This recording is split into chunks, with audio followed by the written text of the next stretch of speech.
Hi, I'm Sarah, and I'm gonna present on two articles. This is for my journal article review presentation. Both articles are based on the topic of mismanagement. In the journal study, both articles discuss the importance of crisis communication and management in creating a positive image of the companies. So the types of crisis article that I cover. Okay, the first article is about like comparing communication approaches of McDonald's and Cadbury during their crises. The article concerns the effective strategies used to overcome the crisis, while emphasizing on the success of implementing crisis communication as part of their problem solving. The story details is in October 2003, Cadbury had to overcome the crisis of worms that was found in their dairy milk chocolate in India. So, McDonald's had a crisis outbreak of being sued by two vegetarians that accused the world's largest restaurant chain of using beef extract in their French fries that was sold throughout the States. And for Article 2, it is on product recall and the steps of overcoming the reputational crisis faced by Cadbury. So as Cadbury is a favorable brand and its positive brand equity, it insulates the firm from the full effect of crisis. So the article also emphasizes on the importance of having effective crisis management plans for the crisis that was successfully overcome by Cadbury. The story details are in June 2006, Cadbury, the world's largest confectionery company, had to recall 7 of its branded products in the UK and Ireland due to the possible contamination of Salmonella. So basically, Salmonella can cause a severe case of food poisoning and leads to extensive diarrhea and vomiting. The company was castigated and criticized in the media by the Food Standards Agency, FSA, because of their negligence as they had already knew about it in January 2006, but only to action in June 2006. So a Cadbury spokesperson justified Cadbury's stance, arguing the level that they found was incredibly low that they've decided there's no need to inform the FSA. That traces of the rare strain of Salmonella were so minute that it did not prove to be a risk to the general public. About the details of the author and their methods. So for the first article, the topic is on Keep Calm and Carry On, a crisis communication study of Cadbury and McDonald's. It is written by Achyut Telang and Amruta Deshpande. It is set out to conduct a comparative study of the communication approaches of Cadbury and McDonald's. So the researcher conducted a qualitative analysis study of these two big companies by collecting data from articles that were published in newspapers or news sites. So the data collected is to analyze the communication strategies of established companies and how they factor in the social and cultural differences in their strategies. So in the second article, the topic is Defying a Reputational Crisis. Cadbury's Salmonella Scare, Why Are Customers Willing to Forgive and Forget?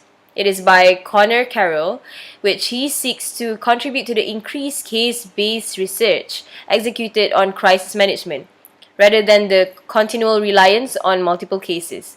So new cases are to enhance understanding and knowledge surrounding the important dynamics of crisis management and their risk to its corporate reputation.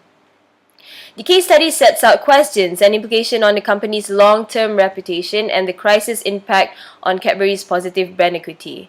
The researcher also implied the 5 tiers of crisis management towards a crisis, namely the definition of crisis, number 1. Number 2, delineation between issues, disasters, and crisis.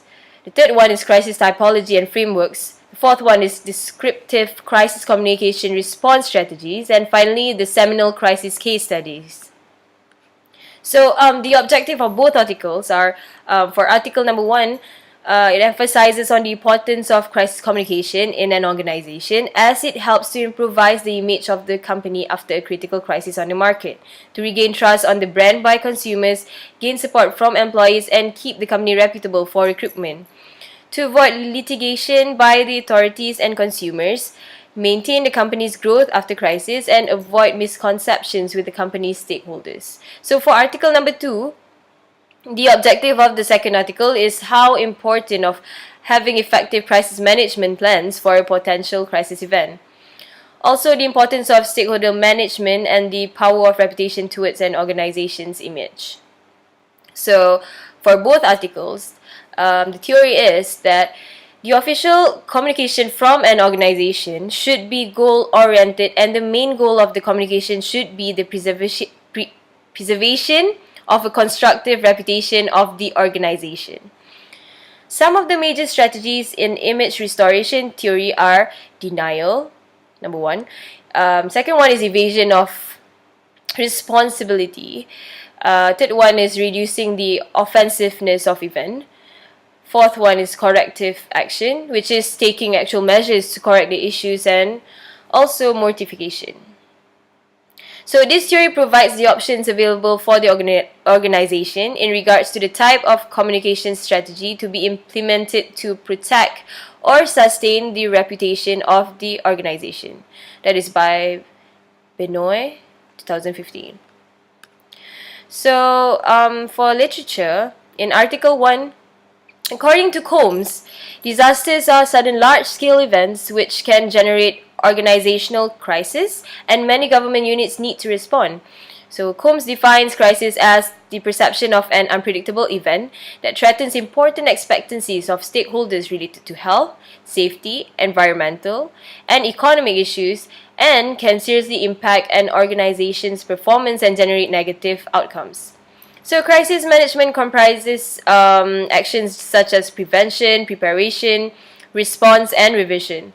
Many of the researchers who studied crisis communication got to the conclusion that crisis communication plays an important role in a successful crisis management process. So, according to Benoit, 1995, crisis communication or organizational response to the crisis situation decides the success of a crisis management plan. So some of the major strategies in image restoration theory are denial, evasion of responsibility, reducing the offensiveness of event, corrective action, and mortification. It is important for every organization to have a crisis communication plan ready to deal with adverse crisis situations. So a crisis communication plan will not guarantee that the company will successfully handle the crisis situation and save their reputation. But literature supports that crisis communication plans play an important role. It is also important to check the limitations of the crisis communication plan. The main issue associated with a crisis is that it is unpredictable, hence difficult for an organization to be prepared for it. Yeah. So in Article 2, the volume of literature on reputation management is growing in parallel to the work being researched in the area of crisis management. So within the field of crisis management, research has concentrated on 5 main tiers of research interests, namely that of crisis definition, delineation between issues, disasters and crisis typology and frameworks, descriptive crisis communication response strategies, and finally crisis case studies. So for the first one, let me explain about crisis definition. So the best definition of a crisis is offered by Smith, who argues that a crisis is a damaging event or a series of events with emergent properties that extend an organization's ability to cope with the task demands that it generates and has considerable implications for the organization and its stakeholders. In that damage can be physical, financial, or reputational in scope. For the second one, about delineation between issues. So, confusion arises frequently over what constitutes a real crisis. A simple service failure does not constitute a crisis. It is important to distinguish between a crisis event, an emergency, an issue, and a disaster faced by a company.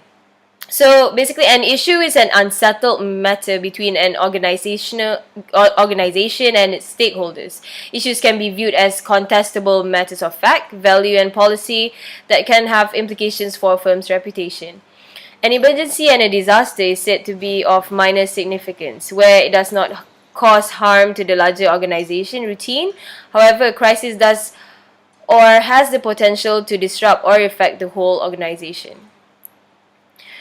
And the third one, crisis typology and frameworks. So, It is important to categorize these different crisis types. A variety of crisis typologies exists. Crises can range from those that inflict minimal damage in terms of lost profit and reputation, to those that have profound repercussions for its stakeholders, and those that threaten its very survival and reputational integrity. Fourth one, descriptive crisis communication strategies. So, Pearson and Clare highlighted the need for more research on communication-based research for dealing with crisis. After they reviewed the crisis management literature, crisis communication, according to them, is seen as the enactment of control in the face of high uncertainty in an effort to win external audiences. Confidence in ways that are ethical. For the fifth one, which is the seminal crisis case studies, it is relatively few other crisis management case studies highlighting the dynamics of crisis and organizational image repair strategies in the aftermath of a crisis. The case study method has advantages, namely that it is ideally suited to dealing with a full body of evidence, such as documents, artifacts, interviews, and observations. It should be noted, however, that gaining primary information from the affected company is extremely problematic in that access may be allowed due to legal reasons and fear of further negative publicity. So, what does this two article contribute?